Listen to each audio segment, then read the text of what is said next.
My son went out and left his cell phone on the table. Minutes later, it started ringing. On the screen was my wife's photo, the woman I buried 6 years ago. Shaking, I opened the message, and my heart almost stopped. If this story touches your soul, subscribe right now to William's Revenge Stories. Every day I share stories that will make you reflect on your own life.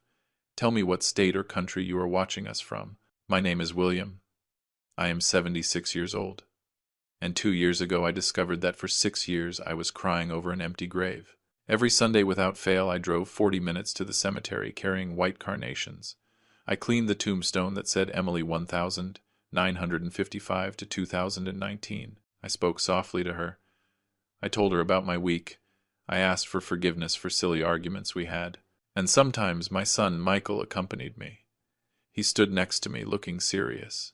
He put his hand on that cold tombstone and sighed. I thought he was suffering too. Now I know that the only thing he felt was fear. Fear that I would discover that under that dirt there was no body. That Emily was alive, locked up and starving just 20 miles away. I have 3 children. Michael is 45 and the oldest. Sarah is 42. Daniel is 38.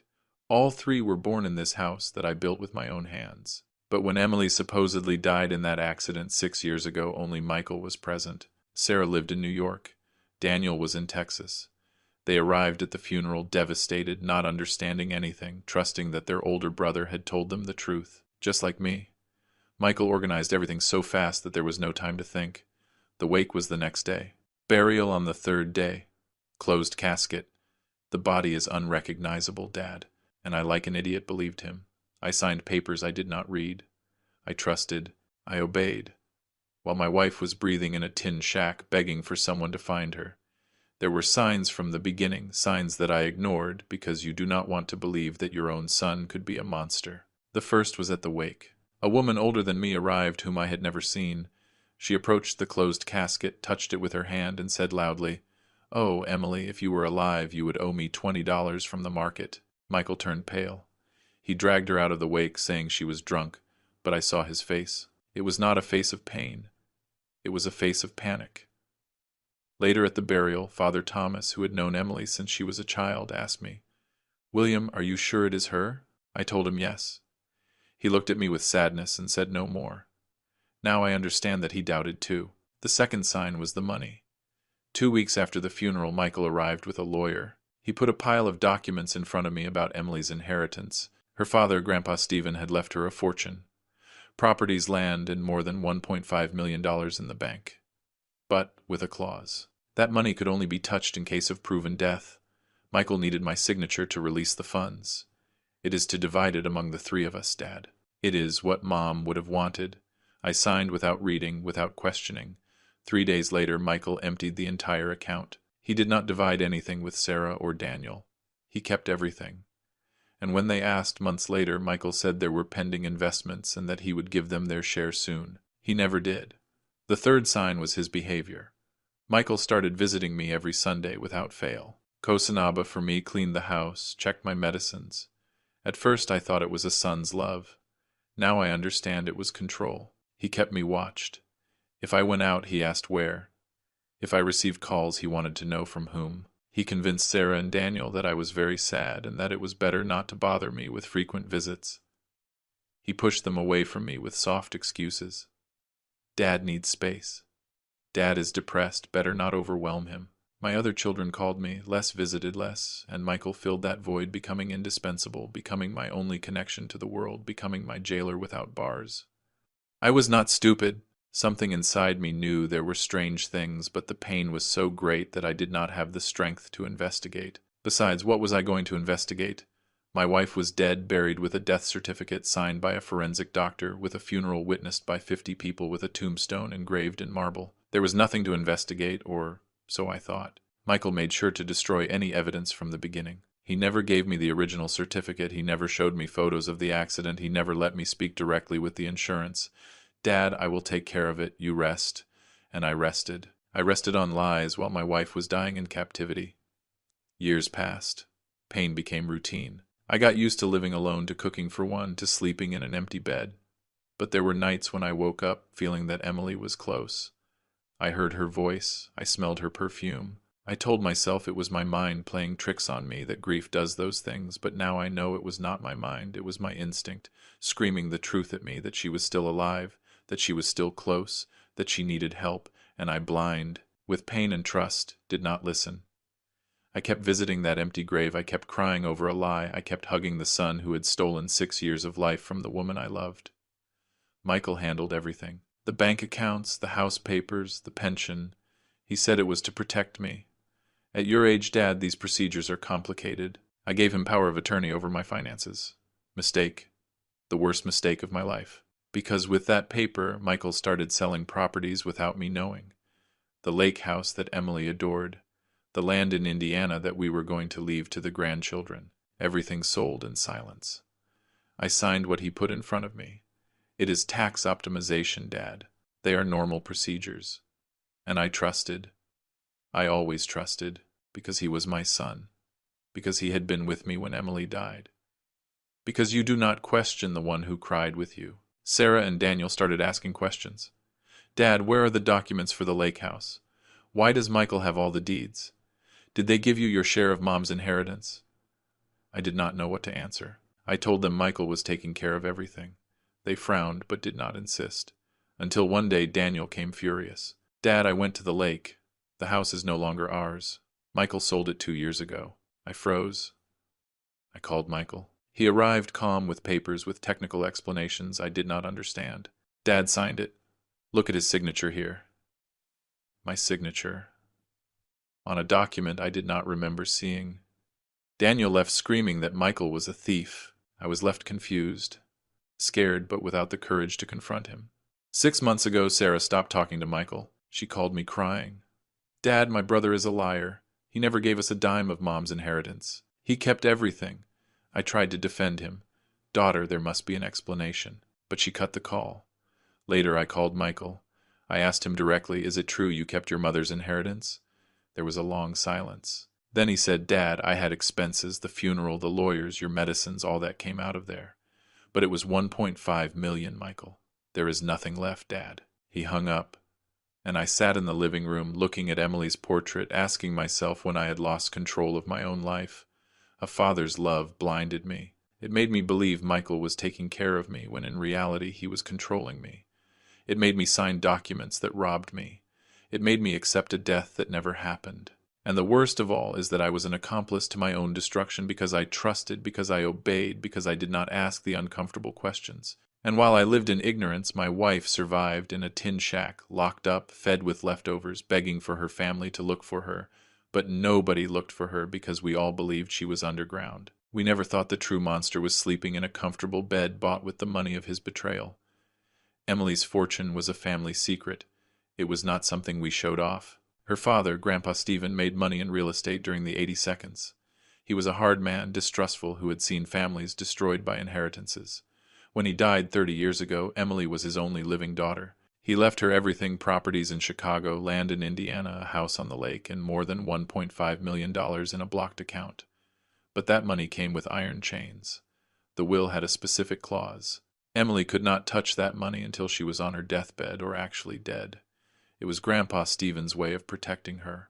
Brutal irony. That same clause was what condemned her. Michael always knew about that money. Since he was a child, he heard his grandfather talk about the inheritance that will protect your mother. When Grandpa Stephen died, Michael was 15. Even then he asked, when can we use that money, Mom? Emily explained patiently, never, son. It is only for extreme emergencies. He insisted, what if we have an emergency now? We do not have one. What if we had one? Emily started to get annoyed. Michael, that topic is closed. But for Michael, it was never closed. For 30 years he lived knowing his mother had an untouchable fortune, and for 30 years he looked for a way to touch it until he found the only possible way, killing her, or at least pretending to kill her. At 30, Michael changed. He became nervous, evasive, a liar. He had studied business administration but never kept a stable job. He always had his own businesses that never prospered. He married, had 2 children, divorced. His ex-wife told me once, father-in-law Michael has gambling problems. I did not believe her. My son is not a gambler, I told her. She just shook her head with sadness. Years later, I understood she was right. Michael bet in casinos, in underground fights, in horse races. He lost everything, and when he had nothing left to lose, he borrowed. From banks first, then from loan sharks, finally from people who do not forgive debts. Men started arriving to look for him. The first was Rick. A big guy, tattoos on his neck, eyes of ice. He knocked on our door a Tuesday at 6 in the evening. I opened. Is Michael here? No, he is not. Rick smiled, but not with kindness. Tell him his time ran out, that it is $80,000. That if he does not pay this week, we are going to talk to his sweet mommy. He left. I closed the door, trembling. I told Emily. She turned pale. William, our son, owes money to criminals. That night we confronted Michael. He denied everything. It is a misunderstanding, Dad. I already solved it. But Rick came back. Once, twice, 3 times. More threatening each time. Michael started asking his mother for money in secret. I found out months later. Emily emptied her personal account, her savings, her jewelry, everything to pay Michael's debts. But it was like filling a bottomless barrel. He spent faster than she could give him. One day I found her crying in the kitchen. What is wrong, love? Nothing. Emily, I have known you for 50 years. Tell me what is wrong. She cried harder. Michael is in danger. He owes a lot of money. Bad people are looking for him. How much does he owe? She did not want to tell me. Now I know it was millions. $500,000 to loan sharks and drug dealers. A figure impossible to pay with our income, but possible with the untouchable inheritance. The threats escalated. They left a note on our windshield.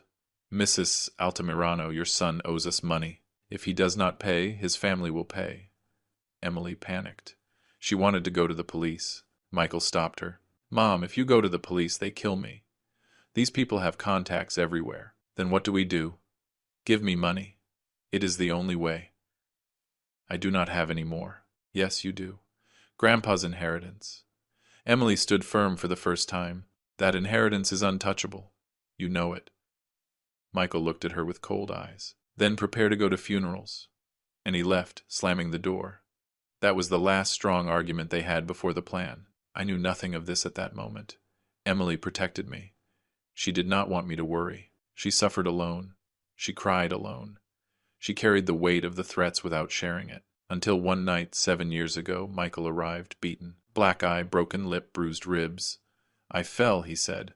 Lie, someone had given him a beating. We cured him in silence. That night I heard voices in the living room. I approached without making noise. Michael was sobbing. Mom, they are going to kill me. I owe $500,000. If I do not pay in 3 months, they kill me. And then they come for you, for Sarah, for Daniel, for Dad. Emily was crying. I do not have $500,000, son. Yes, you do. Your inheritance. I cannot touch it without dying first. Michael paused for a long time. Then he said something that froze my blood when I remembered it years later. Then we have to find a way for you to die. Now I know Michael spent months planning the fake accident. He investigated how to fake a death certificate. He looked for corrupt doctors. He studied the clause in Grandpa Stephen's will. And one day he proposed the complete plan to Emily. I was not present, but I can imagine the scene. Michael, sitting in front of his mother with that calm voice he used when he manipulated. Mom, I found the solution. We fake your death. We take out the money. I pay my debts. And in 6 months, when everything calms down, you reappear. We say it was a medical error. That they confused you with another person? Nobody is going to question anything. Emily must have looked at him with horror. She must have told him he was crazy. But Michael knew how to push the right buttons. He showed her proof of the threats, photos of our house taken from afar, photos of Sarah leaving her job in New York, photos of Daniel picking up his children from school, photos of me buying bread on the corner. These men know where each one of us lives, Mom. If I do not pay them, they start with the weakest, with the grandchildren, with Dad. Do you want them to find Dad bleeding out in the living room? Emily broke. Not because she was greedy, not because she wanted the money, but because she was a mother, because she was a wife, because she believed that sacrificing herself temporarily would save her family. And she accepted. My God, she accepted, without knowing that those 6 promised months would turn into 6 years of hell. The plan was executed fast. Michael bribed a corrupt forensic doctor to sign a fake death certificate. He invented a car accident on the highway to Indiana. He said the body was unrecognizable to avoid anyone asking to see it. He got a cheap coffin and filled it with rocks so it would have weight during the funeral. Emily hid in the house of an acquaintance of Michael for a week. After the burial, Michael did the inheritance paperwork. With the death certificate in hand, the bank released the funds, $1.5 million transferred to Michael's account in less than a month. And that was when everything changed. When the temporary lie became a permanent prison, Michael did not pay the complete debts. He paid the minimum so they would not kill him. The rest he spent. Casinos, luxuries, women, drugs. In 6 months he had squandered millions. And when Emily asked him, "Son, when can I go home?" Michael told her the truth. "You cannot, Mom. I spent the money. If you reappear, they put us both in jail for fraud, and the loan sharks are going to kill you for not having the money I promised." Emily understood in that moment that it had not been a rescue plan. It had been a trap. Her own son had buried her alive. And I, her husband, cried over her empty grave for 6 years, not knowing she was 20 miles away, prisoner hungry, waiting for a rescue that never came. Michael told me some details when I finally confronted him. The rest I discovered in documents the detective found, and what was missing I imagined. Because after 6 years living his lie, I already knew perfectly how my son thought, how he manipulated, how he calculated every move. First, he looked for a corrupt doctor. He found Dr. Roberts, a coroner with gambling debts who worked at the regional hospital. $10,000 to sign a fake paper. Roberts accepted without thinking. Then Michael rented a tin shack on the outskirts of Chicago under a fake name, a place where nobody asks questions, where a locked-up woman can scream and nobody listens. Everything planned for months, coldly, meticulously, as if he were organizing a business and not destroying his own family. The conversation with Emily happened in March of 2019. I had gone out to buy medicine. Michael arrived and sat in front of her in the kitchen. She told me later when I rescued her how that conversation was. Months later, I found a hidden letter that confirmed every detail. It was hidden under the mattress of that cursed house. There she described that moment. Michael had a lost look. She wrote, "He told me he had found the only solution that would save us all, and I, like an idiot, asked him which one." Michael took a deep breath and released his plan. Fake his mother's death, take out the inheritance, pay his debts, and make her reappear in 6 months, claiming medical error. Emily froze. She told him he was crazy, that was fraud, that I would never forgive him. But Michael had answers prepared for every objection, as if he had rehearsed that conversation 100 times in front of the mirror. "Mom, I already spoke with a lawyer," Michael lied. "If you appear later saying it was a medical error, there is no crime. Nobody investigates those things." My wife tried to resist. "And your father? How am I going to do that to him?" Michael lowered his gaze with false sadness. "Dad is going to suffer 6 months. It is true, but it is temporary. 6 months of pain in exchange for saving his life. Because if we do not do this, these men are going to kill him. They are going to arrive one night, they are going to knock on the door, and they are going to put a bullet in his head." In her letter, Emily wrote, "I started to cry. I told him I could not do that to you." And then Michael said something that broke me. "Then prepare to see Dad dead." When I read those words, I felt a hate so deep towards my son that I had to close the letter, breathe, and keep reading even though it was killing me inside. Michael knew exactly what buttons to push. He showed her photos that supposedly the criminals had sent him. Me leaving the store. Me watering the plants. Me sleeping in my bed, photographed from the window of my own bedroom. "Mom, these men enter when they want. They know our schedules. The next time will not be to take photos." Emily was trembling. "And Sarah? And Daniel? They have them located too. How long would it take to kidnap your grandchildren?" That was the final stab. Emily collapsed. "How long hidden?" 6 months, I promise you. 6 months, that would turn into 6 years. 6 years of torture that Michael planned from the beginning. Because now I know those photos were fake. That the threats were real, but Michael exaggerated them. That he used his mother's fear as a weapon to destroy us all. Michael organized every detail with military precision. The supposed accident would be a Wednesday night on the highway to Indiana. Dark zone, lots of truck traffic. Nobody would question a fatal crash there. He told Emily to leave the house before I woke up. "Leave a note. Say you went to see your cousin. Dad will not suspect." She obeyed. She left at 5 in the morning with a broken heart. I woke up 2 hours later and found the note on the table. "Love, I went to see Lisa. I will be back tomorrow." I kissed the paper. I put it in my pocket. I carried it with me all that day as if it were an amulet.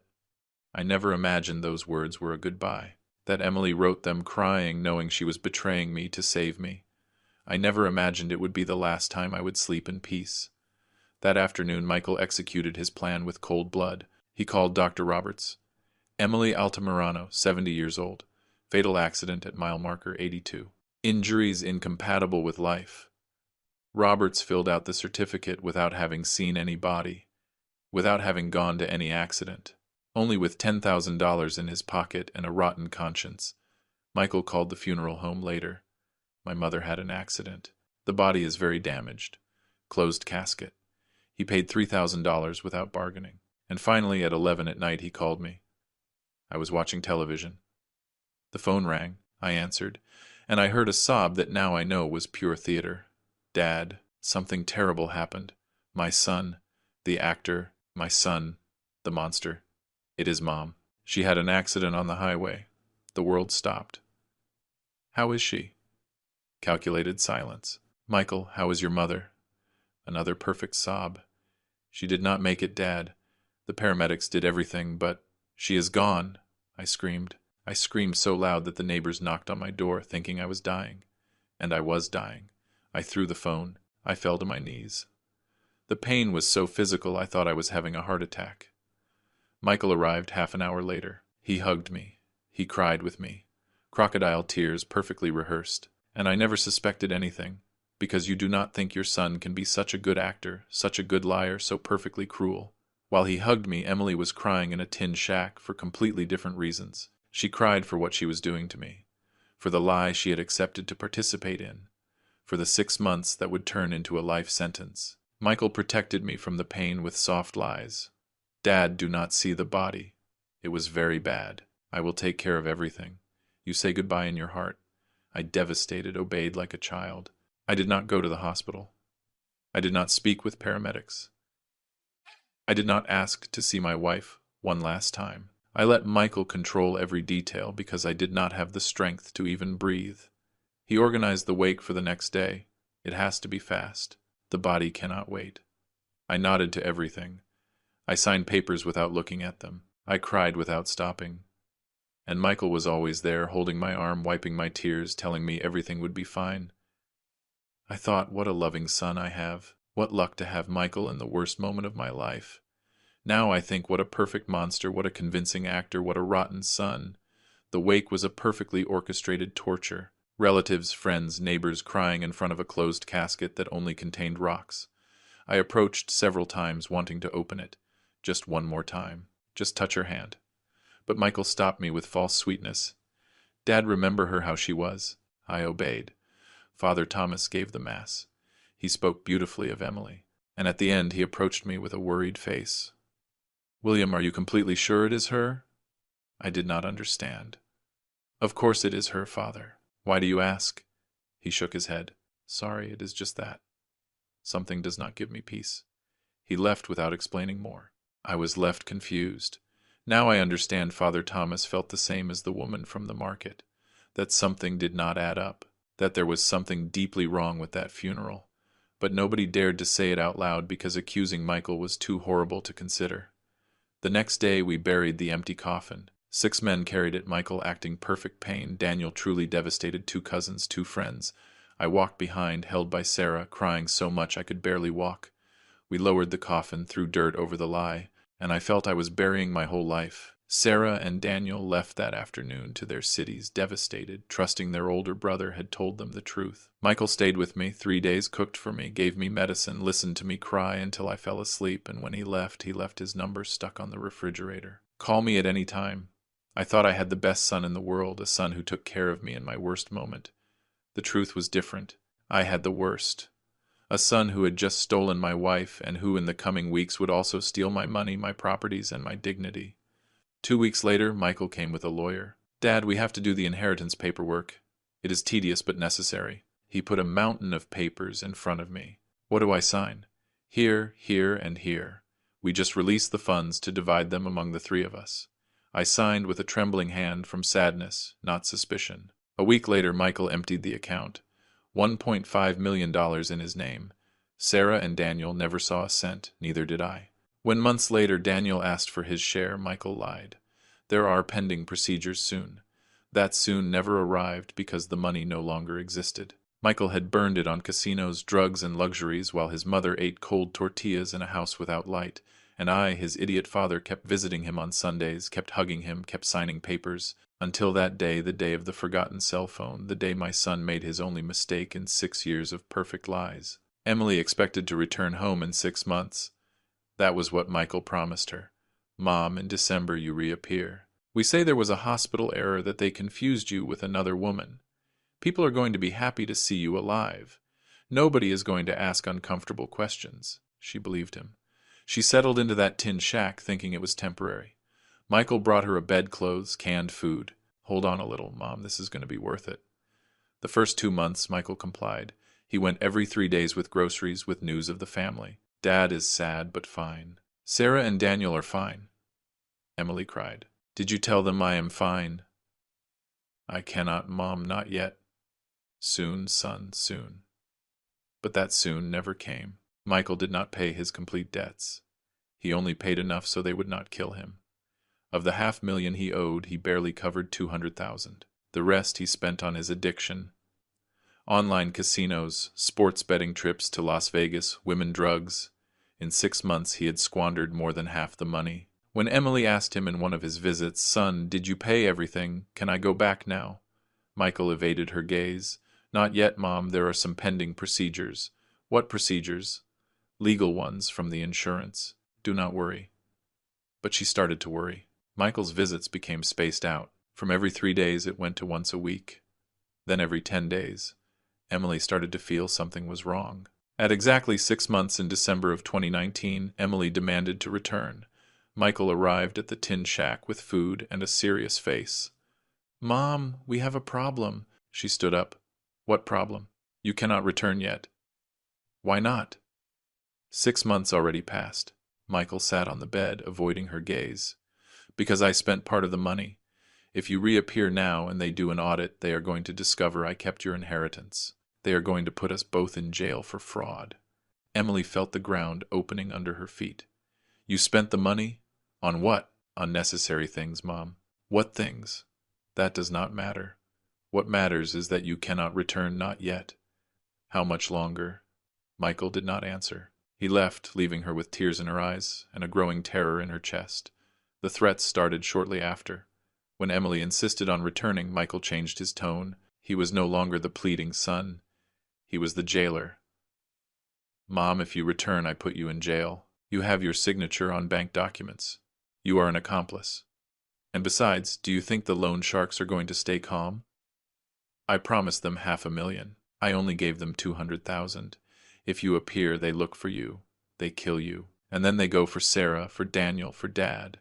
Emily begged, but son, I cannot live like this forever. It is not forever, just a little longer. How long? I do not know, Mom. When I tell you. And he left. Emily collapsed on that old bed and cried until she ran out of tears. There she understood she had not been rescued. She had been buried alive. Michael hid her as if she were a dirty secret. The tin shack was in a poor neighborhood on the outskirts of Chicago, with no close neighbors, without complete services. Water arrived by truck 3 times a week. The power went out constantly. In winter it was cold. In summer the heat was unbearable. Emily slept on an old mattress that smelled of humidity. She cooked on an electric grill when there was light. She bathed with buckets of cold water. And she waited for Michael to keep his promise. She waited for someone to find her. She waited for me, her husband, to somehow feel she was still alive. But nobody came. Only Michael. Once a week, with a supermarket bag and empty excuses, he took away her cell phone, her documents, her freedom. You cannot have a phone, Mom. You could call someone and ruin everything. And if something happens to me, nothing is going to happen to you. I come every week. And if I need a doctor, you call me at the only number I am going to leave you. Michael left her an old phone, one of those with buttons with only one programmed number, his. Emily could not call anyone else. She had no way to contact the outside world. Her IDs, her papers, everything stayed in our house. Michael took them for security. In reality, so she could not prove who she was if she tried to escape. Emily became a ghost, dead to the world, alive only for her jailer. While Emily survived in that tin prison, Michael lived his best life. He came to eat with me on Sundays. He arrived with wine, with sweet bread, with smiles. He hugged me. He asked me how I was. He checked my medicines like a worried son. I told him about my week, about my loneliness, about how much I missed his mother, and he nodded with feigned sadness. I miss her too, Dad. After eating, we watched football together. We laughed. I thought, at least I have Michael. At least my son did not abandon me. I never suspected that after leaving my house, he drove 40 minutes to that tin shack where my wife cried begging for her freedom. I never suspected he was responsible for the two hells, mine and hers. Michael also collected my widower's pension. Since I had signed the power of attorney, he handled all my accounts. When Emily died, I had the right to an additional pension. Michael did the paperwork without telling me. Every month, $500 extra arrived in my name. He collected them.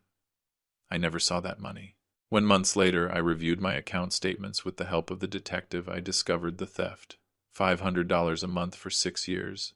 $36,000 stolen from my own pocket. Money that was to help me survive without my wife. Money that Michael used for his vices while I ate reheated beans and his mother went hungry in her prison. The betrayal had no bottom. Besides, Michael started discreetly selling family properties. The lake house that Emily adored. The land in Indiana that we were going to inherit to the grandchildren. A commercial space downtown. Everything sold with my forged signatures or with legal documents I signed without reading. Michael put a paper in front of me. Dad, sign here. It is for tax optimization.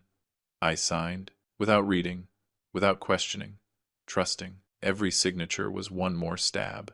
In 2 years, Michael sold properties worth $400,000. None of that money reached Sarah or Daniel. Nothing reached me.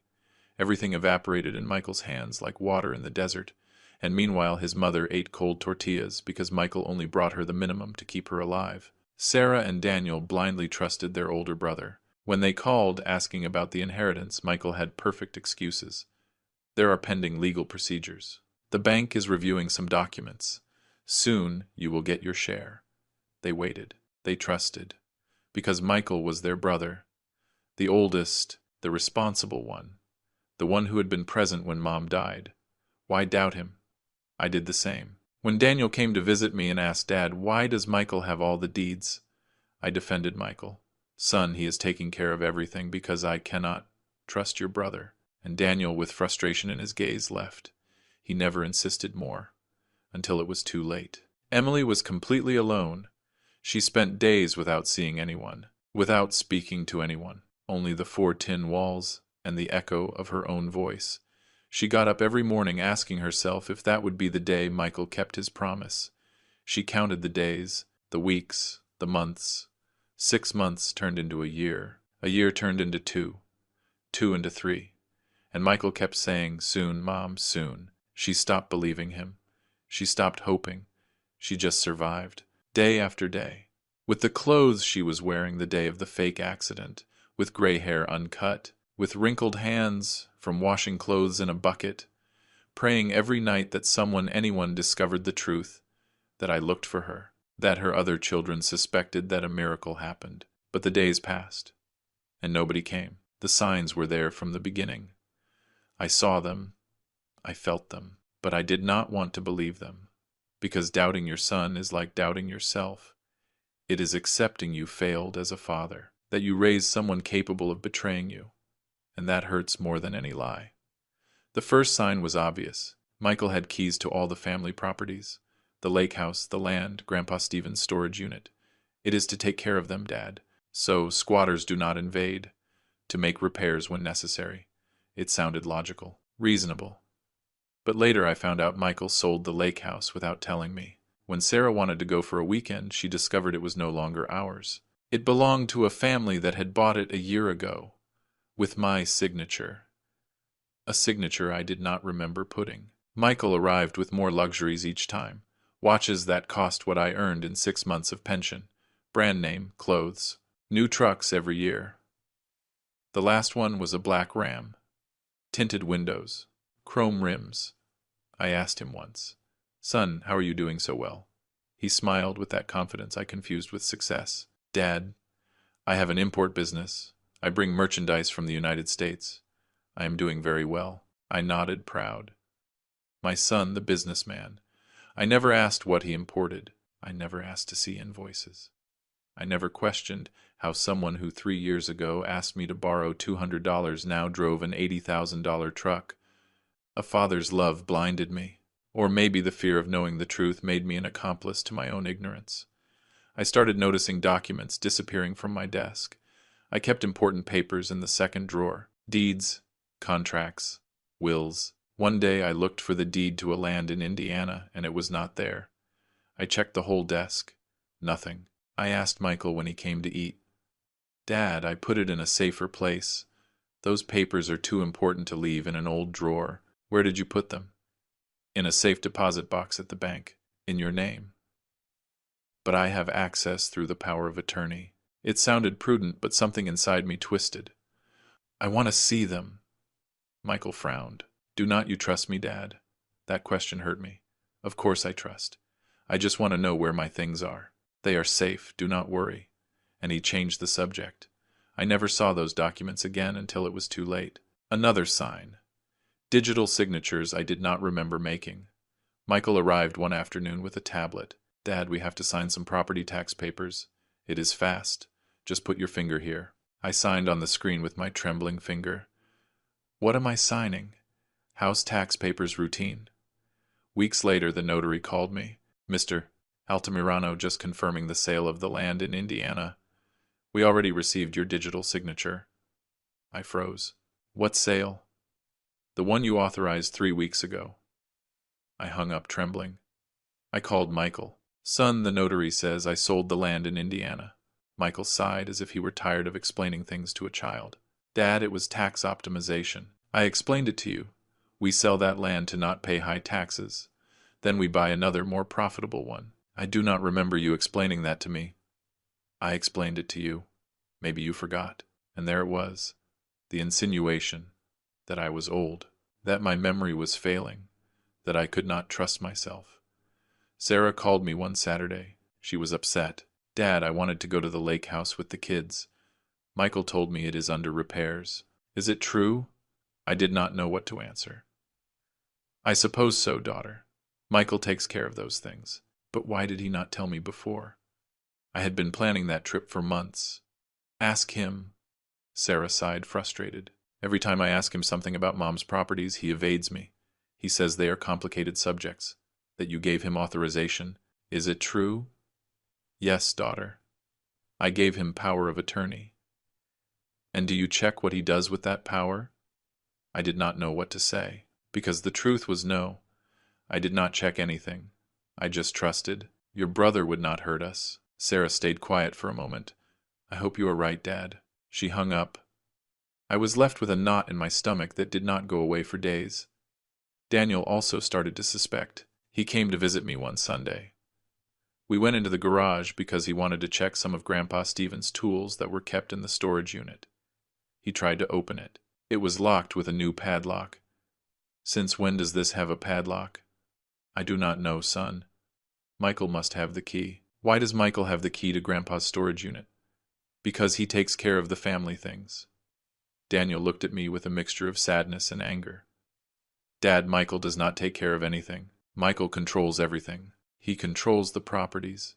He controls your papers. He controls even what we can see and what not. Do not exaggerate." I am not exaggerating. "When was the last time you entered that storage unit?" I thought. I did not remember. "Years ago." "Exactly. Because Michael changed the keys and did not give you a copy. He left upset." I stood in front of that closed door, feeling something I had never felt towards my son. Fear. Yes. Fear. I started to feel fear of Michael, but I disguised it as respect. I told myself it was prudence. That Michael knew more than me about business and papers. That I was old and he was taking care of me.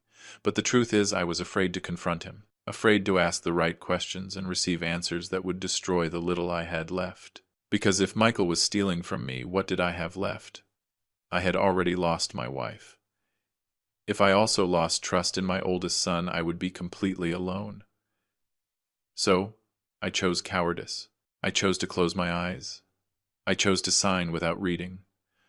I chose to believe the lies because lies were more comfortable than the truth, and that cowardice cost me 6 years of life with Emily. The silent humiliation was constant. I needed permission from my own son to see my own assets. I wanted to check the bank account statements. Michael, can you bring me my account statements? What do you want them for, Dad? I just want to see them. They are fine. I check them every month. I want to see them myself. Michael sighed. Okay, I will bring them next week. 2 weeks passed, 3 a month. They never arrived. I did not insist, because insisting meant distrusting, and distrusting meant breaking the illusion of family we still had left. So I stayed quiet, swallowing the humiliation, feeling smaller every day, more useless, more invisible in my own life. Michael infantilized me constantly. Dad, you rest. I will take care of everything. Dad, do not worry about those details. Dad, at your age, it is normal to forget these things. Every phrase was a stab at my dignity. He treated me as if I were a child incapable of handling his own life. And I allowed it. I allowed it because, after losing Emily, I no longer felt capable of anything. I had become a lost old man who needed his son to tell him what to do, what to sign, what to believe. Michael built that dependency with patience, with fake affection, with calculated hugs and sweet words that hid the poison. And I fell into the trap like a grateful idiot. There was a moment when I almost discovered everything. I found a paper in the trash can. I took it out of curiosity. It was a receipt from a casino in Chicago. $2,000 lost in one night. In Michael's name. I put it in my pocket. When Michael came to eat, I showed it to him. Son, I found this. His face changed. For a second I saw pure panic. Then he composed himself. Dad, that is old from years ago. When I had problems, I already got over it. $2,000 in one night. It was a mistake. I learned the lesson. Where did those $2,000 come from? Michael looked at me intently. From my savings. Why do you ask that? Just curiosity. Dad, if you are going to start checking my trash, I better leave. He left. I was left with the receipt in my hand, feeling I had just lost something important. I should have insisted. I should have investigated, but I did not. I threw the receipt away and never mentioned the subject again. If this story is giving you goosebumps, leave me a comment telling me if you ever trusted the wrong person. Like it so more people know this truth. Sometimes the enemy does not come from outside. It comes from your own blood. It comes from the son you carried in your arms, from the son you taught to walk, from the son who was supposed to take care of you in your old age. And it hurts. It hurts so much that we prefer to deny reality rather than accept it. I denied for years. I ignored obvious signs. I accepted silent humiliations. I let myself be infantilized. I let myself be robbed. All for love. But misunderstood love is not love. It is complicity with abuse. It is cowardice disguised as trust. And I was the king of cowards until one afternoon a forgotten cell phone on the table changed everything forever. It was a normal Sunday. One of those gray Sundays that look like all the Sundays of the last 6 years. Michael had come to eat as always. I prepared roast beef, beans, flour tortillas. He brought beer. We ate at the kitchen table where Emily and I ate thousands of times. We talked about unimportant things, the weather, the news, the grandchildren. After eating, Michael got up. I am going to the bathroom, Dad. He walked down the hall. I stayed, picking up the dishes. Everything was routine. Everything was predictable. Until I heard the vibration. A soft buzz on the wooden table. Michael's cell phone. He had forgotten it next to his beer glass. It vibrated once, twice, 3 times. I kept washing dishes without paying attention, until it vibrated a 4th time with insistence. As if it were urgent. As if someone desperately needed to be heard. I left the rag on the sink and dried my hands. I walked toward the table. The cell phone kept vibrating. Screen lit up, face up. From where I was, I could see messages were coming in. Many messages, one after another. Curiosity won me over. I got closer. And then I saw it. The photo on the screen. A photo I knew perfectly. Because it was the same photo that was in the portrait on Emily's grave. The same photo I had enlarged for the wake. The same photo I kept in my wallet for 6 years. My wife, young, smiling. With that blue dress she liked so much. And the name above the photo said, Mom. My legs got weak. My hands started to tremble. I felt the air escaping from my lungs. This cannot be real. This cannot be happening. I took the cell phone with shaking hands. I almost dropped it twice. My heart was beating so fast I could hear it in my ears. The screen showed the blocked messages. I could only see the first lines. Son, I cannot take it anymore. I could not read the rest. I needed to open it. I needed to know. But the cell phone had a password. Of course it had a password. I looked toward the hallway. I heard the water running in the bathroom. Michael was still there. I had seconds. Only seconds to decide. Did I leave the cell phone in its place and pretend I had seen nothing? Or did I try to open it and discover the truth that my heart already knew but my mind refused to accept? My fingers acted alone. I tried Michael's birth date. Incorrect. I tried my birth date. Incorrect. I tried Emily's birth date, and the cell phone unlocked. I opened the messages, and what I read destroyed me. Son, I cannot take it anymore. I am hungry. The water ran out 2 days ago. Please. Date of the message. That same morning, 3 hours ago. While Michael was here eating roast beef with me, his mother was begging him for water. I felt the walls closing in, that the ground was opening under my feet. I kept reading upwards. Michael, 6 years have already passed. Let me come back. Date. 4 days ago. Your siblings deserve to know I am alive. Date. A week ago. Your father comes to my grave every Sunday. This is torture. Date. 2 weeks ago. Every message was a stab. Every word was a confirmation of the impossible. Emily was alive. Alive. And she had been alive all these years while I cried over an empty grave. My eyes filled with tears. My vision blurred. I had to sit in the chair before falling. The cell phone was still in my hands, trembling. I kept going up in the conversation. There were hundreds of messages. Thousands, perhaps. Years of conversation between mother and son that I had never suspected. Michael, I am cold. The blanket is torn. Michael, there is no power since yesterday. Michael, when can I go home? And Michael's answers. Cold. Sharp. Cruel. Soon, Mom. Hold on a little longer. I do not have time now. I am going on the weekend. Every answer was the lie of a monster disguised as a son, and I had trusted that monster. I had hugged him. I had given him power over my life. I had allowed him to control me while he kept my wife prisoner. I found photos, recent photos. Emily in a house I did not recognize. Rusty tin walls. Cracked cement floor. She was sitting on an old bed with long, unkempt gray hair. Clothes that were too big for her. Sunken eyes. Pale skin. She looked 30 years older than the last time I saw her. She looked like a ghost, like someone who had barely survived, like someone who had lost hope. And above the photo the message she had sent, Son, look at me. This is how you have me. Is this what you wanted? The photo was dated 2 months ago. I wanted to scream. I wanted to break everything. But I could not, because I heard something that froze my blood. The water in the bathroom stopped running. The door opened, steps in the hallway.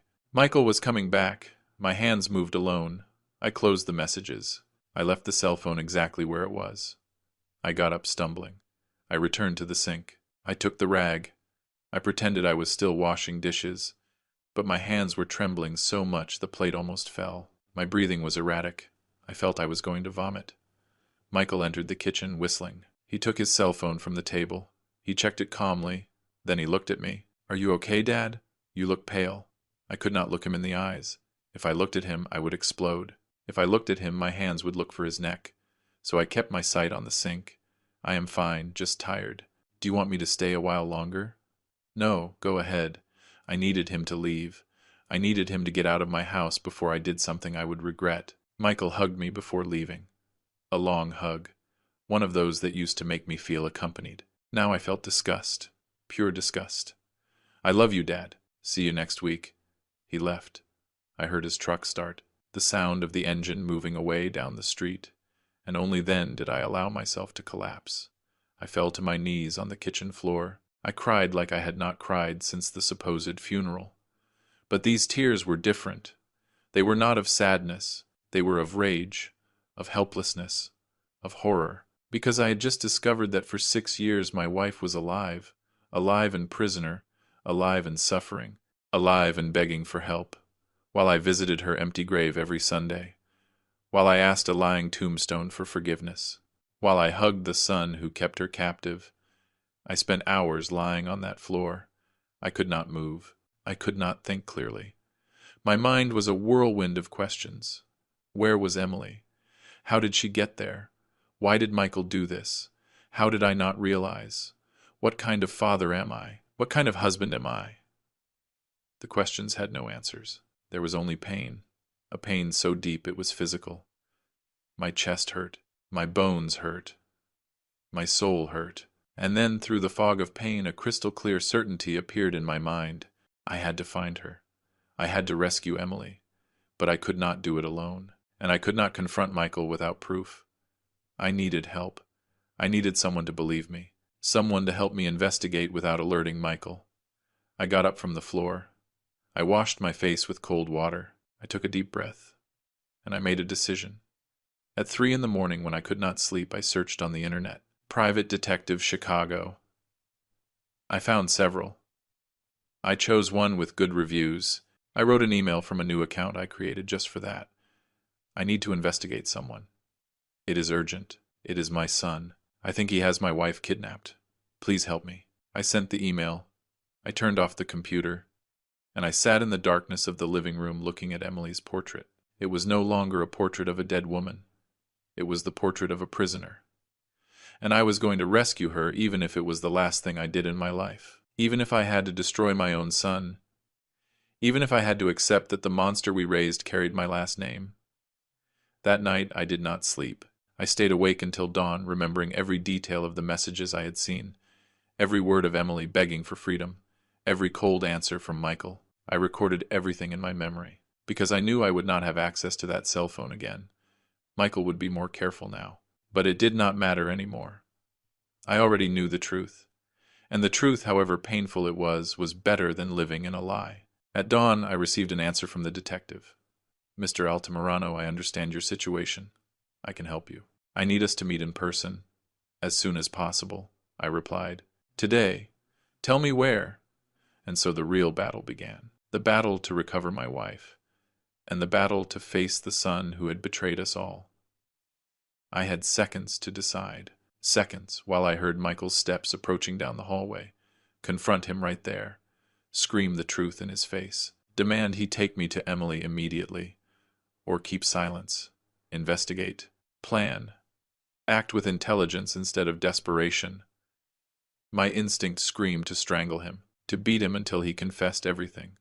But my reason, that small part of me that still worked in the middle of the horror, told me if you confront him now, he will hide her. He will change locations. He will delete the evidence, and you will never find her. So I chose the most painful option. I chose to act. I chose to pretend I had seen nothing. I chose to betray myself to save my wife. I left the cell phone exactly where it was. Every movement had to be perfect. If it was an inch out of place, Michael would suspect. I went back to the sink. I took the rag with hands that trembled so much I had to press them against the edge of the sink to control them. I took a deep breath, once, twice, 3 times, trying to calm the earthquake shaking my chest. Michael entered the kitchen. Sorry for taking so long, Dad. I was checking some work messages. He took his cell phone from the table as if nothing. He checked it fast. He smiled. He put it in his pocket. And then he approached me. He gave me a kiss on the forehead. That gesture that before filled me with tenderness now burned my skin like acid. How is my old man? His voice sounded warm, loving, fake, completely fake. Fine, son. My voice came out weaker than I would have wanted. Michael frowned. Are you sure? You look pale. Just tired. Do you want me to leave so you can rest? No. Yes. I wanted him to leave. I needed him to leave before I lost control. Before my hands looked for his neck. Before my screams destroyed the farce. But if he left now so fast after checking his cell phone, he would suspect. So I did the unthinkable. I invited him to stay. Stay a while longer. Let us watch the game. Michael smiled. Perfect. I will get the beers. And he walked to the refrigerator as if he did not have his mother locked up begging for water. As if he had not destroyed 2 lives with his betrayal. As if he were a normal son on a normal afternoon. And I had to act like everything was fine. We sat in the living room. I turned on the television. The football game. I could not concentrate on the game. Every time I looked at Michael, I saw the messages superimposed on his face. Son, I am hungry. The water ran out 2 days ago. Let me come back, he shouted at the TV. Penalty. That was a penalty. He drank his beer calmly. He ate peanuts. He laughed when his team scored. And I was sitting next to him, feeling my soul disintegrating. I wanted to scream at him. How can you be here so calm? How can you smile? How can you pretend you are human? But I did not scream. I just nodded when he spoke. I just pretended to watch the game. I just acted like I was still the naive father I had been for 6 years. At 6 in the evening, Michael said, "Let us have some dinner, Dad. I am hungry." My stomach was closed. The very idea of eating gave me nausea. But I said yes because that is what we did on Sundays. We had dinner together. So I went to the kitchen and prepared grilled cheese sandwiches. My hands trembled while I heated the bread. Michael set the table. He whistled. As if nothing. As if his mother was not dying of hunger 20 miles away, we sat down. I ate. Every bite was poison in my mouth. Every sip of water was like swallowing glass. And Michael talked. He told anecdotes of his week, of a difficult client, of a new truck he wanted to buy, of the grandchildren, and I listened to him feeling I was having dinner with the devil. I looked at my son tell his anecdotes, and I no longer saw my son. I saw a monster with Michael's face, with his voice, with his gestures, but a monster nonetheless. How did I not realize before? How did I not see the coldness in his eyes? How did I not feel the falsehood in his hugs? Because I did not want to see it, because a father's love blinded me completely. But now, sitting in front of him chewing sandwiches I could not swallow, I saw him with brutal clarity. This man had faked his mother's death. He had kept her prisoner for 6 years. He had robbed me. He had pushed away my other children. He had emptied my assets. And he kept lying. He kept acting. He kept smiling at me as if he loved me, when the only thing he loved was my money and my ignorance. After dinner, Michael stayed quiet for a moment. Then he said with a casual tone, "Dad, I need you to sign some papers for the lake house." My heart stopped. The lake house. The one that, according to Sarah, was no longer ours. The one Michael had sold without telling me. What papers? Property tax procedures. Routine. He went to his truck and came back with a folder. He put the papers in front of me. I looked at them. Small print. Legal terms I did not understand. What am I signing? I told you property tax. But something in his tone told me he was lying. I took the pen. My hands trembled so much I could barely write my name. But I signed, because if I refused, he would suspect. And I could not afford that. Not yet. I signed with a broken heart, knowing I had probably just given away another property. But it did not matter anymore. Properties could be recovered. Emily was the only thing that mattered now. Michael put the papers away satisfied. Thanks, Dad. You are the best. He hugged me. A long hug. I kept my arms dead at my sides. I could not return the hug. If I did, I would vomit. Michael did not notice my stiffness, or he did not care. He said goodbye. I love you, old man. See you next week. Bye, son. My voice sounded hollow. Empty. Michael left. I heard his truck start, the sound of the engine moving away, the gate closing, and only then, only when I was completely sure he was gone, did I allow myself to collapse.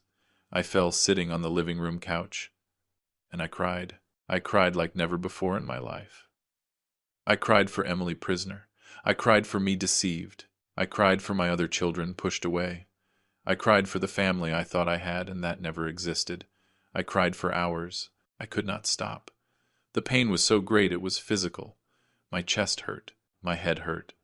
My bones hurt. At 11 at night, I was still crying. At midnight, I started to hyperventilate. I had to go to the kitchen and wet my face with cold water to be able to breathe. I looked in the mirror. A broken old man looked back at me. Red eyes, gaunt face, trembling hands. This man in the mirror was no longer William Altamirano. He was an empty shell, a ghost. But then, through the fog of pain, I thought of Emily, of her messages. I am hungry. The water ran out. She was suffering right now. In this moment, while I cried in my comfortable house, she was alone, scared, without water, without food, without hope, and I was the only thing left between her and her freedom. I could not give up. I could not stay paralyzed. I had to act. At 3 in the morning, I made a decision. I sat in front of the computer. I searched. Private Detective Chicago Reliable. Several appeared. I read reviews. I looked for the most discreet, the most professional. I found one. Miller Investigations. Former police detective. 30 years of experience, specialized in family cases. I created a new email account, one Michael would never know. I wrote, "My name is William Altamirano. I need urgent help. I think my wife is alive and kidnapped by my son. I have proof. I need to investigate without him finding out. Please answer soon." I sent the email. Then I took a paper. I wrote with a trembling hand the number I had seen on Michael's cell phone, the number that said Mom. I kept it folded in my wallet. It was my only connection to Emily, my only proof, my only hope. The rest of the night I did not sleep. I sat in the darkness of the living room looking at Emily's portrait. I no longer saw it as the portrait of a dead woman. I saw it as what it really was, the portrait of a prisoner, a living woman who had been buried alive by her own son, and I had been an accomplice without knowing it. I had cried over her grave while she cried in her prison. I had hugged her jailer thinking he was my loving son. I had signed documents that financed her captivity. I was a fool, a blind fool guided by misunderstood love. But that ended today. Today the real battle began. The battle to recover my wife, the battle to destroy the monster we raised. And this time I was not going to fail, even if I had to crawl. Even if I had to spend my last dollar. Even if I had to face my own son in a trial. I was going to rescue her. I swore it on everything I had left of life. Detective Miller answered me at 6 a.m. I was still awake, looking at the computer screen every 5 minutes, waiting for his answer. "Mr. Altamirano, I read your message. I understand the gravity of the situation. I need to see you in person today. Can you come to my office at 10 a.m? It is downtown. I will send you the address. Bring all the information you have. Do not speak of this with anyone. Absolutely anyone." I answered immediately.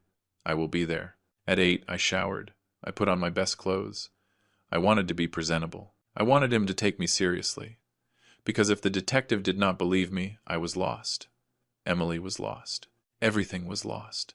The office of Miller Investigations was a small apartment on a second floor, discreet, without flashy signs.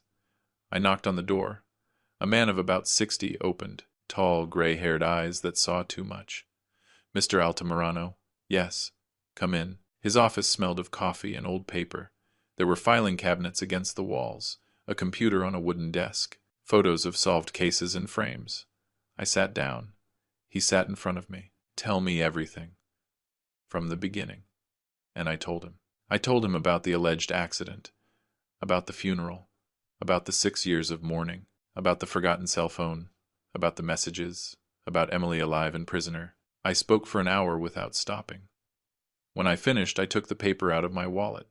"This is her number, my wife's number." I gave it to him. Miller looked at it with a serious expression. "Mr. Altamirano, if what you tell me is true, we are facing a very serious crime. Kidnapping, fraud, forgery of documents. Your son could go to prison for decades." "I know." "Are you prepared for that?" I looked him in the eyes. "I am prepared for whatever is necessary. I just want to get my wife back." Miller got to work immediately. "I am going to track this number. I am going to find its location. But I need you to keep acting normal. Do not change anything in your routine. Do not tell your son anything. Nothing that makes him suspect. Can you do it?" "I can." "Good. Go back home. Wait for my call. This is going to take a few days." I left that office with a mixture of hope and terror. Hope that I would finally rescue Emily. Terror of what we would find. I returned home. The following days were torture. Michael called as always. "How are you, Dad?" "Fine, son." I acted normal, but every conversation was a knife in the stomach. Every time I hung up, I vomited. The stress was killing me, but I could not give up. Not now. A week later, Miller called me. "Mr. Altamirano, I found the address. It is a house in a run-down neighborhood on the outskirts. I am going to set up surveillance. I am going to take photos. I need solid evidence before we act." "How long?" "A few more days." They were the longest days of my life. Every minute was an eternity. Every hour was agony. I thought of Emily alone in that house, not knowing that I was looking for her, not knowing that soon she would be free. Miller sent me updates by message. Surveillance in progress. No movement. And then finally I have it. Come to my office. I have the photos. I ran there. Miller received me with a thick folder on the desk. Mr. Altamirano, I warn you that what you are going to see is hard. Very hard. Show it to me. He opened the folder, and my world was destroyed again. Surveillance photos. A deteriorated tin shack. Dirty windows. Rusty metal door. And in one of the windows a figure, thin, gaunt, with long gray hair. Emily, my wife, alive, but barely. She looked like a 90-year-old woman, bones marked on her face, clothes hanging on a body that had lost all weight, sunken eyes, hands grabbing the window frame as if it were the only thing keeping her standing. I screamed. I could not help it. I screamed of pure pain. Miller held my shoulder. I am sorry. There were more photos. Michael arriving at the house once a week, always the same day, always at the same time, Sundays at 5 in the afternoon, after being with me, after eating my food, after hugging me. He went straight to that house. He entered with a supermarket bag. He left 20 minutes later, without the bag. Miller had investigated the bags. He buys the cheapest stuff: bread, canned beans, bottled water, nothing fresh, nothing nutritious, the minimum to keep her alive. How much does he spend per week? $50. Maximum. $50. While I would later discover that Michael spent $5,000 a month in casinos, my wife survived on $200 a month. It was obscene. It was inhuman. It was monstrous. Miller investigated deeper. Mr. Altamirano, I found the documents of the inheritance fraud. Your son forged the death certificate. He bribed a forensic doctor. He took $1.5 million from your wife's account, and since then he has been selling properties using forged digital signatures. The lake house, the land in Indiana, the commercial space. Everything's sold. All the money is gone. Where? Miller showed me bank records he had obtained with his contacts. Casinos. Online betting. Transfers to loan sharks. Your son still owes money. A lot of money. He never paid his full debts. He only pays them the minimum each month so they do not kill him. The numbers made me dizzy.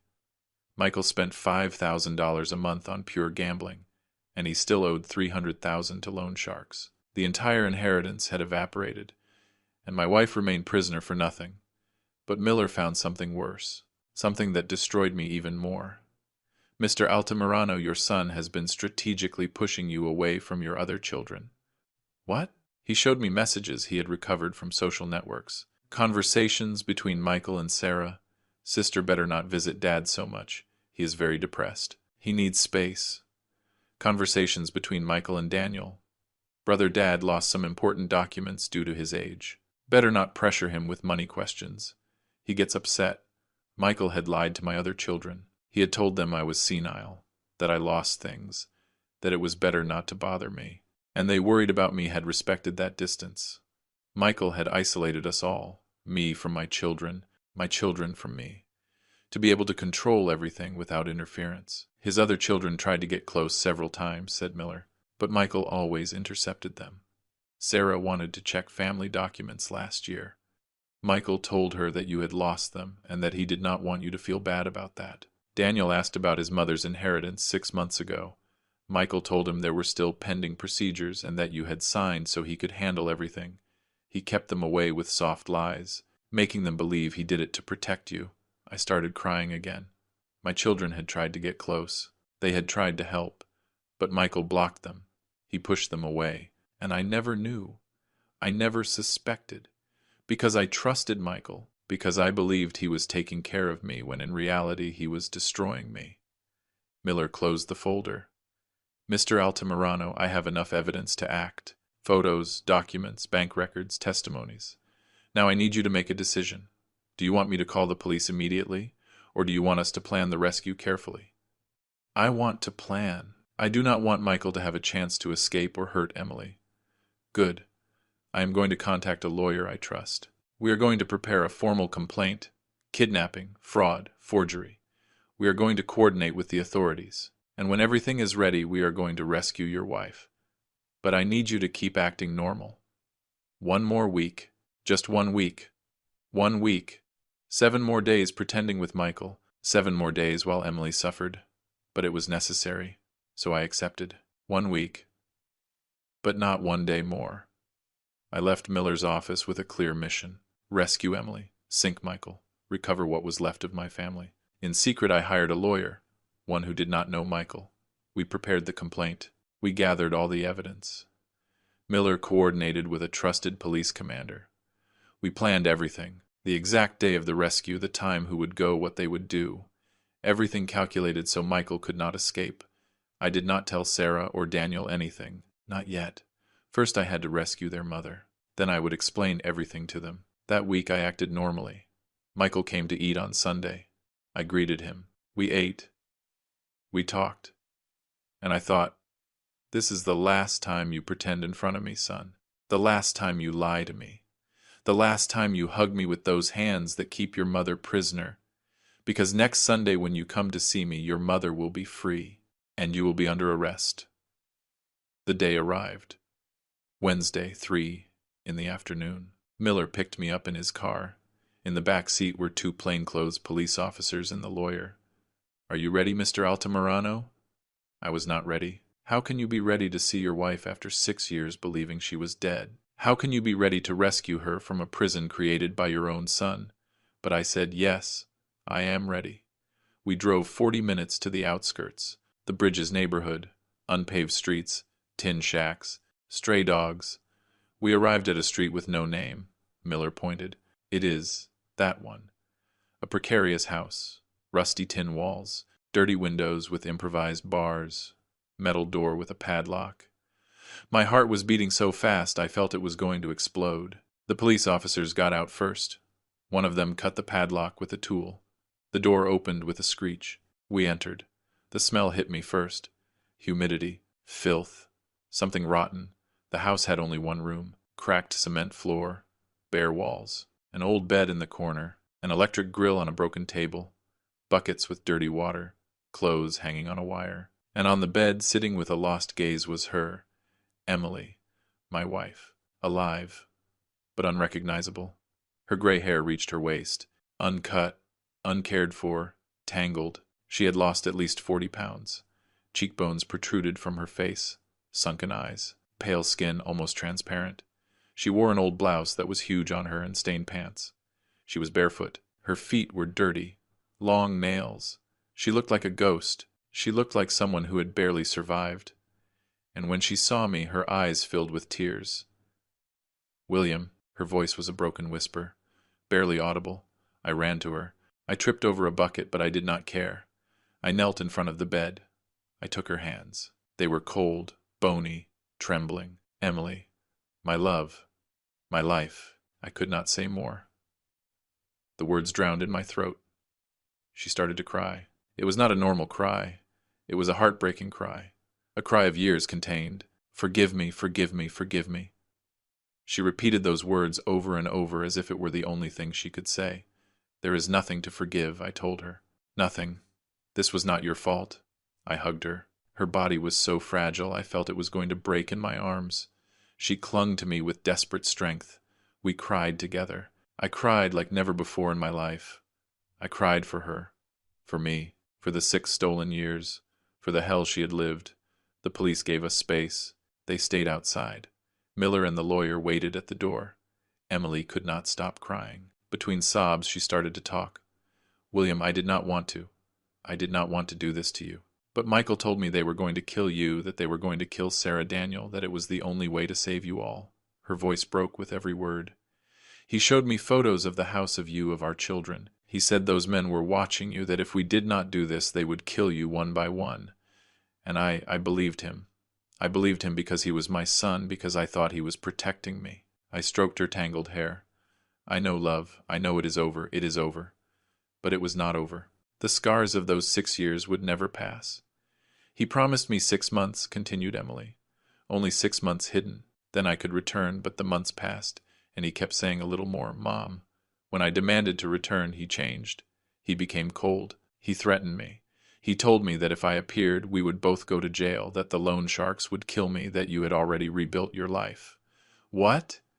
He showed me photos of you with a woman. He said it was your new wife, that you had already forgotten me, that it was better that I stayed here because you no longer loved me. Rage went through me like lightning. Michael had shown her fake photos. He had manipulated his own mother with cruel lies. There was never anyone else, I told her. Never. Every day I cried for you. Every Sunday I went to your grave. I never forgot you. Not a single day. She cried harder. I am sorry, I am so sorry. I told her everything, how I found the messages on his cell phone, how I hired the detective, how I discovered that Michael had robbed us both. Emily listened with eyes wide open. Do the others know? Not yet. I wanted to rescue you first. And Michael? He does not know we are here. Yet. Miller entered. Mr. Altamirano, we need to go. We have to take her to the hospital first, then home. I helped Emily stand up. She could barely walk. Her legs trembled. The police brought a blanket to cover her. We left that cursed house. The sunlight hurt her eyes. She had spent so much time locked up that natural light hurt her. We put her in the car carefully. I sat next to her. I held her hand the whole way, and she did not let go for a second. At the hospital they checked her. Severe malnutrition, anemia, dehydration, infections from unsanitary conditions. But alive. Against all odds, alive. The doctors wanted to admit her. I said no. She has been locked up for 6 years. I am not going to leave her one more day in a place that is not her home. I signed the responsibility papers. They gave us medicines, vitamins, instructions, and 3 hours later I drove toward our house, the house we built together 50 years ago. Emily looked out the window as if she were seeing the world for the first time. I thought I would never see these streets again, she said. I thought I would die in that tin shack. You are home now, I told her, and I will never let you go again. We entered. She touched the walls, the furniture, the portrait of our wedding in the living room. Everything is the same. I was waiting for you, I told her. I helped her bathe. The water came out black the first time, gray the second, finally clear.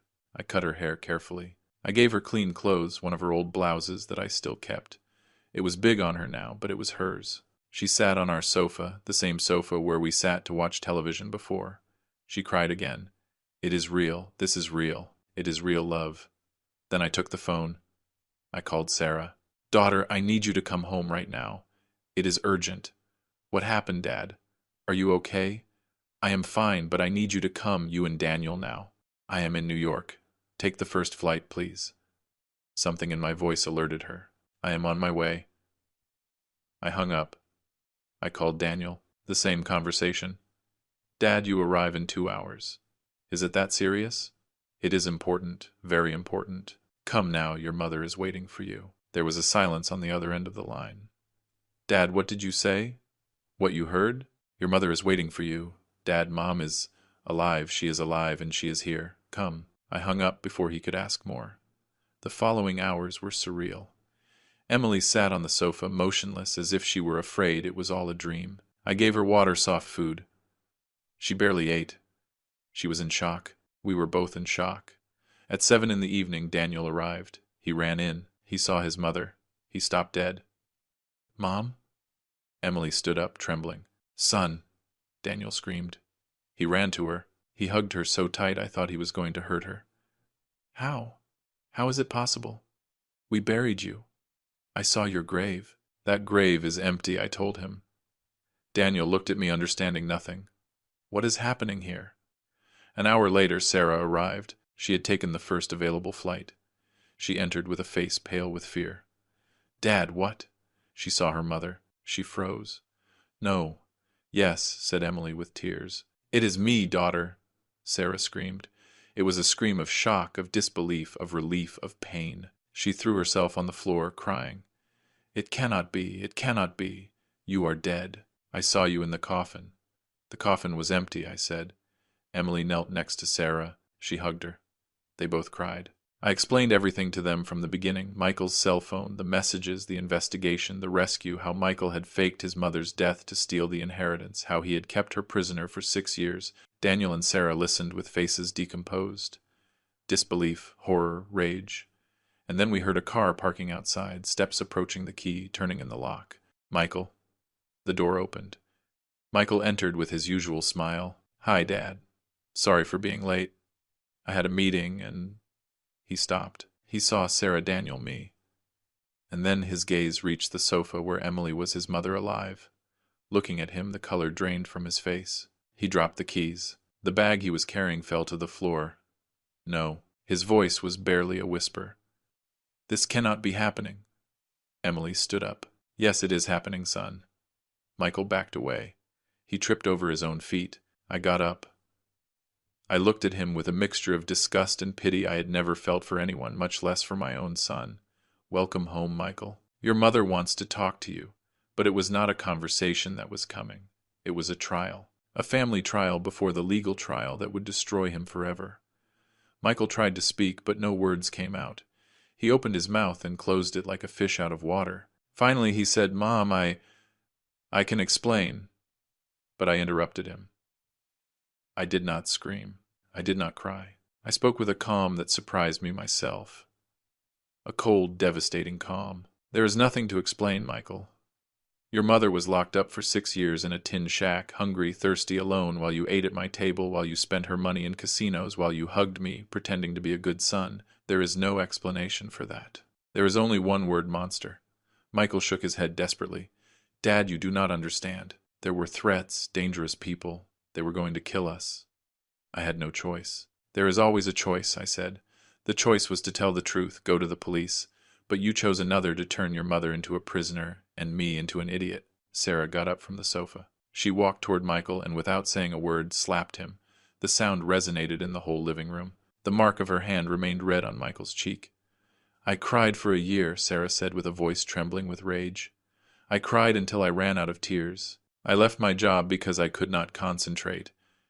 I went to therapy because I felt I wanted to die. And all that time our mother was alive, locked up, and you knew it. You had her there. Michael touched his cheek with his hand. Sister, Do not call me sister. I have no brother. My brother died the day he decided to do this. Sarah walked away. Daniel had to be held by me. He lunged at Michael with clenched fists. I am going to kill you. I am going to kill you. I held him. No, it is not worth dirtying your hands with him. Emily had said nothing. She was sitting on the sofa looking at Michael with an expression I cannot describe. It was not hate, it was not love. It was emptiness, as if she were looking at a stranger. Michael knelt in front of her. Mom, forgive me. I did not want it to last so long. I was going to get you out, I swear. I was going to fix everything. Emily looked at him in silence for long seconds. Then she spoke with a tired voice. You showed me photos of your father with another woman. You told me he no longer loved me, that he had rebuilt his life, that it was better for me to stay hidden because nobody missed me anymore. Michael lowered his head. I needed you to stay calm, not to make a scandal. Do you know how many nights I cried, believing William had forgotten me? How many times I thought about dying because I no longer mattered to anyone? Michael sobbed. I am sorry. Emily did not answer. She just looked away as if she could no longer bear to see him. I went to my room. I came back with the folder Miller had given me. I put it on the coffee table. Here is everything, Michael. All the truth you hid from us. I opened the folder. Documents of the inheritance fraud. The fake death certificate with Dr. Roberts' signature. Bank records showing the $1.5 million stolen. Property sales with my forged signatures. Casino receipts. Transfers to loan sharks. Everything. Michael looked at the papers with horror. How did you get this? I hired a detective, the best one, and he discovered every lie you told in 6 years. Michael tried to take the papers. I closed the folder. It is too late. The lawyer has copies, the police have copies, the prosecutor has copies. There is no way you escape this. Michael crumbled. He fell to the floor crying. I am sorry. I am sorry. I am sorry. But his apologies sounded empty, desperate, not sincere. You spent $50,000 a month in casinos, I said, looking at him from above, while your mother ate cold tortillas with $50 a week. You sold the lake house. She adored the land we were going to inherit, to your siblings the commercial space. Everything. And when Sarah and Daniel asked for their share of the inheritance, you lied to them. You told them there were pending procedures, that soon it would be their turn. It was never going to be their turn because there was nothing left. You burned it all, feeding your addiction. Michael did not answer. He just cried with his face against the floor. Sarah looked at him with disgust, Daniel with contained rage, Emily with infinite sadness. I with nothing. I felt nothing toward him anymore. The son I knew had died a long time ago. This man on the floor was a stranger with my family's last name, Sarah spoke. You pushed us away from Dad. You told us he was depressed, that he needed space, that we should not pressure him. I wanted to visit him more, but you always had an excuse. He is tired. He is resting. Better next week. And I believed you because you were my older brother, because I thought you cared about us, Daniel added. You forbade me to enter Grandpa's storage unit. You changed the locks on all the properties. You said it was for security, but it was so we would not discover you were selling them. Michael finally raised his face. His eyes were red, his cheeks dirty with tears. I love you. I love you all. I just got lost. I got into debt and did not know how to get out. The plan was temporary. I was going to fix it, but every time it got harder. Every time the lie was bigger and I did not know how to stop it. Forgiveness is not mine to give, I told him. I only lost 6 years believing a lie, but your mother lost 6 years of her life locked up. Your siblings lost 6 years, crying for a mother who was alive. Forgiveness has to come from them, not from me. Emily spoke for the second time. I cannot forgive you, Michael. Not now, maybe never. You stole 6 years from me. You took my dignity, my freedom, my family. You made me believe nobody loved me, that it was better to be dead than alive. There is no forgiveness for that. Sarah and Daniel said nothing they did not need to their faces, said it all. Michael had lost his family completely, irreversibly. He remained, kneeling on the floor, sobbing. I took out my cell phone. I called Miller. You can come now. He is here. I am on my way. I hung up. I looked at Michael. The police are coming for you. In 10 minutes you will be arrested. Michael stood up, stumbling. Dad, no. Please. We can fix this as a family. Do not involve the police. As a family? I repeated with bitterness. There is no family anymore, Michael. You destroyed it. You buried it together with that empty grave you made me cry over for 6 years. Dad, please, I am your son. No. My son died 6 years ago. The day he decided to do this, you are just a criminal with my last name. The words destroyed him. He collapsed again. They knocked on the door. I opened. Miller entered with 2 police officers. They brought handcuffs. Michael Altamirano Ferreira is under arrest for kidnapping, fraud, forgery of documents, and dispossession. They read him his rights. They put the handcuffs on him. Michael looked at me one last time. Dad. I looked away. I could not see him. The police took him away. The door closed, and we were left in silence. Days later, the legal process began. Michael was formally accused. Kidnapping aggravated by kinship, fraud for $1.5 million, forgery of official documents, dispossession of properties. The evidence was overwhelming. Photos, documents, testimonies. Dr. Roberts confessed to falsifying the death certificate in exchange for money. Michael tried to defend himself, alleging the threats were real. But the prosecutor demonstrated the debts existed due to his own addiction, that he created the problem, that he chose the criminal solution, that he kept his mother captive much longer than necessary, that he spent the money on vices, that he manipulated the whole family. The sentence was harsh, 28 years in prison, without possibility of reduction. Michael appealed. He lost. His lawyers tried everything. Nothing worked. He was going to spend the rest of his useful life in jail. I legally recovered what I could, some properties that had not yet been sold, a small part of the money Michael had not spent. But the majority had evaporated. The lake house lost forever, the land sold to third parties in good faith, the commercial space impossible to recover. Financially we were damaged, but alive. Emily recovered slowly. She gained weight. She recovered strength. She smiled again, although the smile no longer reached her eyes. Sarah and Daniel came to visit us every week. We rebuilt our relationship. But there were scars that would never heal completely. And Michael. We lost Michael forever. Sarah never went to see him in prison again. Daniel went once and left crying. He never returned. Emily and I never went. We could not, because seeing him meant remembering. And remembering was too painful. Today, 2 years later, Emily and I live in our house, the same one we built 50 years ago. We drink coffee together every morning. We watch television every night. We go for a walk on Sundays. We try to recover lost time. But time is not recovered. You only survive. I learned that money destroys families faster than anything else, that greed turns children into monsters, and that a father's blind love can be his worst enemy. Because I loved Michael so blindly that I did not see the signs. that I did not ask the right questions, that I signed without reading, that I trusted without verifying, and that misunderstood love almost cost me the woman of my life. Emily has nightmares. She wakes up screaming, believing she is still in that tin shack. I hug her. I tell her she is home, that she is safe, but the scars of captivity will never heal completely. We live, we breathe, we love each other, but we will never be the same. What would you have done? Can you forgive the one who stole 6 years from you with the person you love most? I still do not have an answer. If this story stirred something inside you, leave me your comment. Tell me if you ever trusted the wrong person. Like and subscribe so more people know that the worst enemy can live under your own roof. See you in the next story.